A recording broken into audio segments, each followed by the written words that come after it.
सभी सुंदर साथ जी के चरणों में कोटान कोट प्रेम प्रणाम।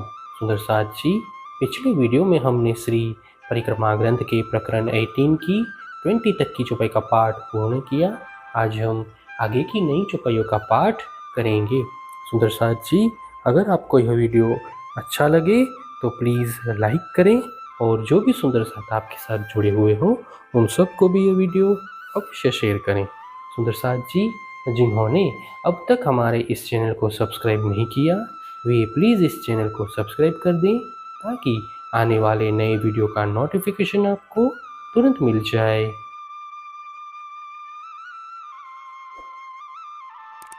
ये विध रूहे देखी जीनो, सो कहनी में आवत नाहे।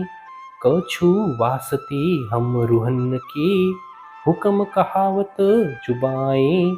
इस प्रकार ब्रह्म आत्माओं ने तारतम ज्ञान के द्वारा जो प्रत्यक्ष अनुभव किया है उसका वर्णन शब्दों के द्वारा नहीं हो सकता है।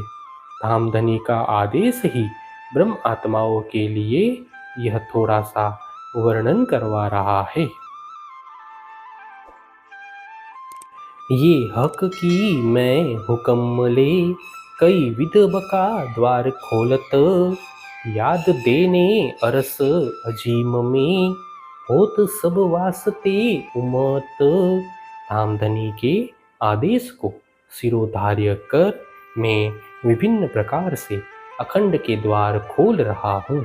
ब्रह्म आत्माओं को अखंड परम धाम का स्मरण दिलाने के लिए ही मुझसे इस प्रकार का वर्णन हो रहा है। हम तो इत आए नहीं, अरस एक दम छोड़िया न जाए। जागे पीछे दुल्हा, हम देखिया खेल बनाए। वस्तुतः हम ब्रह्म आत्माएं इस जगत में आई ही नहीं हैं। क्षण मात्र के लिए भी हमसे परम धाम छोड़ा नहीं जा सकता। जागृत होने पर ही यह ज्ञात हुआ कि हमें दिखाने के लिए ही धामधनी ने इस नश्वर जगत की रचना करवाई है। अरस निस्बत हक की, खेल में आए बिना लेत सुख। हिकमत देखन हक हुक्म की, कहीं न जाए या मुख। इस संसार में आए बिना ही हम परम धाम में धामधनी की अंगना होने का सुख प्राप्त कर रहे हैं। धामधनी के आदेश की सामर्थ्य को देखने के लिए हम इस जगत में आए हैं जिसका वर्णन ही नहीं हो सकता है।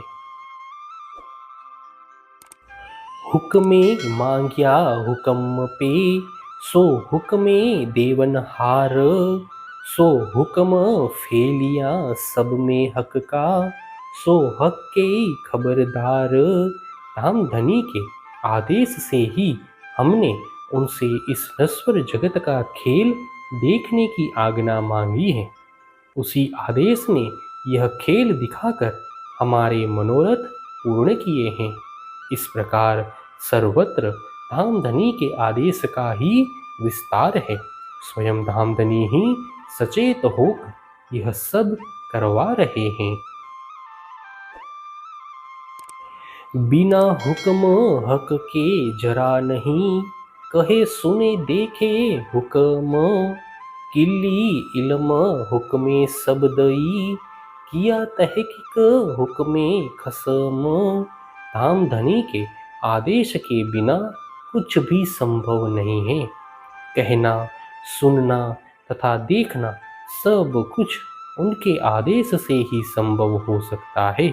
इसी आदेश ने तारतम ज्ञान रूपी कुंजी प्रदान की और निश्चय ही परम धाम पर ब्रह्म परमात्मा की पहचान भी करवा दी है। सुख खिलवत इन मुख क्यों कहूँ, कहया न जाए जुबाएं। ये बातें आशिक मासूक की, रूहे जाने अरस दिल माहें। इस जिह्वा के द्वारा परमधाम की अंतरंग लीला का वर्णन कैसे करूं? यह तो आत्मा और परमात्मा की बात है। परम धाम की आत्माएं ही अपने धाम हृदय में इसका अनुभव कर सकती हैं। जो सुख खोलूं अरस के, माहे मिलावे ईत, निकस जाए मेरी उमर, कहे ना सको छिन की सिफत। इस नश्वर जगत में यदि मैं परमधाम के अखंड सुखों का रहस्य स्पष्ट करने लगूं तो मेरी संपूर्ण आयु समाप्त हो जाएगी। तथापि मुझसे वहाँ की क्षण मात्र की शोभा का वर्णन भी नहीं हो पाएगा। हम रूहों को चेतन किए, खोली रूह अल्लाह हकीकत, ये खिलवत के सुख कहाँ गए, हम कब पावसी ये न्यामत। सतगुरु श्री देवचंद्र जी महाराज ने ही परमधाम के गूढ़ रहस्य को स्पष्ट कर हम ब्रह्म आत्माओं को सचेत किया है। परमधाम के वे अंतरंग सुख अब कहाँ चले गए हैं? यह अखंड निधि हमें पुनः कब प्राप्त होगी?